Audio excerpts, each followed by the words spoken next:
Hello everybody, welcome to our third E3 video. My name's Keith. My name's Will. And today, we're talking about Square Enix. Square Enix. Alright, let me lay down the ground rules, Keith. Lay them down. Anyone that's watched all of our videos up to this point knows the rules. Right. Anyone that hasn't doesn't, so I'm going to run through them really fast. Run through. Everyone knows what happened at E3.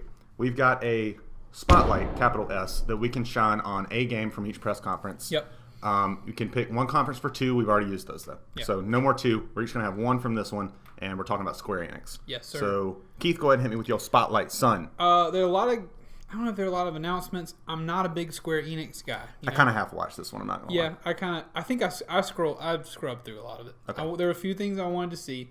But I'm not a big Square Enix guy. We've talked about my aversion to Japanese art styles, and a lot of times with Japanese storytelling. There's things I don't think they're bad. They're not necessarily for me. So, that being said, of course, I'm going to have to choose the Avengers. Okay. But I'm trying to spotlight that. If you watch our Nintendo one, you will recognize that Will shined a spotlight, but he shined it not on the good things, but also on the bad things. So I'm going to shine my spotlight on the Avengers. It's cool that they're making an Avengers game. It looks well made. It looks like care was put into it. It looks like they have been working on it for a really long time. We've heard that it's kind of like Destiny, but with superheroes. Yeah, that's what I've heard. But I don't see how that's going to work out at this point. Like, how are you going to upgrade? How are you going to get loot for the Hulk? What upgrades are you going to get for the Hulk? So we don't know how it's going to work. I've listened to some impressions of some gameplay of this game, and they've been mixed reviews. Some people say like, "Oh, it's very on rails. It's very there's not a lot of freedom going on. It's just not super impressive gameplay wise." But also some people say like, "Oh, I think it's really cool." I don't expect that what we played, or what we saw for the demo will be what the full game is about. I'm hoping that it will be. I don't know if it'll be like, oh, well, this is a Thor level, or this is a Hulk level. Yeah. Those kind of games for me, they just don't hook me. But I do want to go. I want to shine the spotlight on it because it is something that people have been waiting on for a long time. I'm interested to see more, and it's really what I'm probably most intrigued to see more of at this point, based on my interests. Do we have a release window for this one? I don't think so. Maybe next year. Okay. Might be. We're at this weird phase where a lot of these games could be next gen, and we don't know. Yeah, exactly. Have they said that this game is for current? I'm gonna look it up. I'm gonna look up Avengers. Quick fact check. Avengers Square Enix release date. All right, let's see what that is. But yeah, I've heard a lot about it from people talking about it, and it's inescapable. Oh, it's got a full release date, May 15th, 2020. Okay, that's about when an Avengers movie would come out. Yeah, it's about the time frame. Okay, cool, interesting. Okay, little under a year. Yeah, a little under a year from now.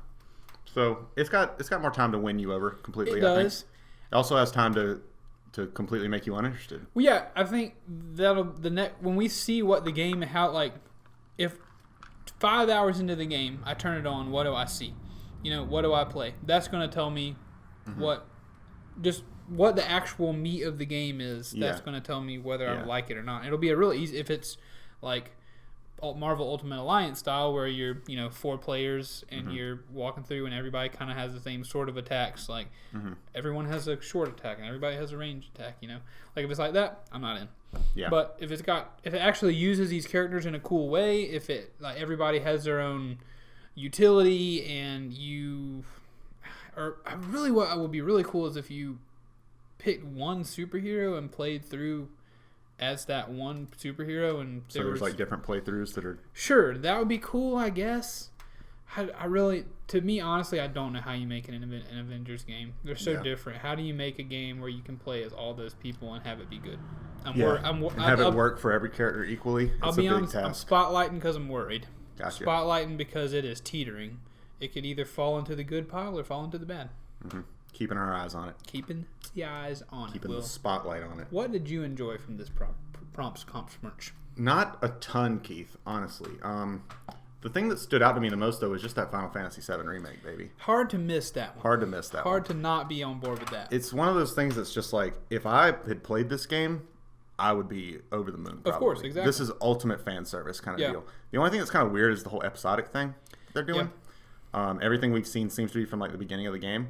Mm-hmm. So just how they release it is going to be kind of weird. It's probably not going to be one of those games that I play like as soon as it comes out. True. But it'll go in the backlog and I'll eventually hit Yeah. it. A lot of iconic imagery. Like I've seen a lot of this stuff before. Like all these Right. characters look familiar to me. Of course. So even from that standpoint, seeing them in HD and like, reanimated all this stuff, it's very cool to me. Yeah. Because although I haven't played the game, it's been in my periphery for about 15 years. People just always talking about Final Fantasy VII. I play Smash Bros a lot, so I see Cloud.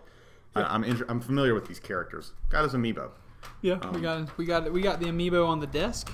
But yeah, this might be one of our shorter videos, just because we're not huge Square Enix people, I guess. I'm into the remake. Yeah, I think. You think? My worry Japanese is that storytelling, though, Keith. Yeah, that's my worry. My worry is it's going to be way too long. My worry is that while the combat and stuff looks really cool right now, and like what you're fighting and how, like, because that's where I've been sold. I'm not going to play the turn-based stuff, but like I've watched the the demos and stuff. Mm-hmm. It can be pretty much full Kingdom Hearts if you want it to be. Yeah, it seems that way. Yeah. That I'm into. Give me some action. Give me some button pressing. Motorcycle hacking and slashing. Motorcycles. I'm all about it. My worry is that it will be too long, and that because I doubt I'll be super into the tale of Final Fantasy VII. Maybe I'll be real into it. I don't know. Might be. There's definitely a Japanese, and I feel bad bringing it back to like a nationality that's hard for me. But it's just their method of art and storytelling, like games that come from Japan, they just never have intrigued me. It's a cultural thing. Yeah, it's not. It hasn't pulled me in, and I have to break through that wall. I guess I'm hoping that one day I'll break through that wall and be like, man, yeah, I want to enjoy these different things. Mm-hmm. But right now, I'm happy to hack and slash for a little while. But I'm worried that I won't be interested enough in it to play, however many hundreds of hours of this game that there are. Surely there will be other things. Surely there will be other mechanics than running and run to the next place, hack slash, get some story, run to the next place. I have a feeling this story would grab you, Keith. Yeah. Not that I know much about it, but I know a few like spoilers from it that are pretty big that I think are like. And the whole thing is like, how can so many people enjoy it and I'm not going to enjoy it? Yeah. At a certain point. I am though, Keith. I'm almost done with Final Fantasy IX. Been playing it on this girl. Yeah. If they made a Final Fantasy IX remake though, Keith, I'd be there day one. Day one. But yeah, 7 remake, pretty interesting. Yeah, pretty interesting. Keeping an eye on it. Mm-hmm. And we got not a release date, but it's early 2020, or they might be a release date. Yeah. Okay. Early 20, I think it's early 2020. I think it's maybe what it said. I don't think it was a full release. Now that says to me that this is going to be a cross-platform game, because by the time that the next parts come out, we'll be dangerously close to PS5, if not already at PS5. Yeah. So how do you think they'll release those? Like the next parts? Every year? Like one a year, I don't know. I don't even know how many parts they're going to do. It kind of depends on that, probably. So do the parts create a full game, or is each game each part a full game? I feel like each part is a full game. I think it's like parts. So I don't know what they would call the second one, unless it's just like an update for the first one. I don't know how they're going to do that. But from what I understand, it's like the game, because on the PS1 version of it, there were multiple discs. Yeah. So I think it's kind of like that. Okay. Like, put in disc 1 for this part of the story. Once you get to this point, put in disc 2. It's like download the next part in this day and age. Sure. But there's got to be some time in between, right? Yeah. And I'm curious if they're going to charge $60 for all the parts of it. That would be weird. Well, I'll be honest. From what I've heard so far, I was under the impression that each part would be like a full $60 game. Like it would be a reasonable $60 game, not like $60 for 3 hours. You would think so. I'm just interested. I just don't know how they're doing the story. Maybe everyone knows and we're just out of the loop. Yeah, we're the worst people to be talking about this. Like we've never played the first one, and we're watching everybody else. This feels like being in the skybox at the sports game. Like watching everybody freak out. Like your wealthy friend has brought you to his city. It's like, hey, let's go watch a Golden State Warriors game. Like we're from the East Coast. That we're let's say we're I don't know.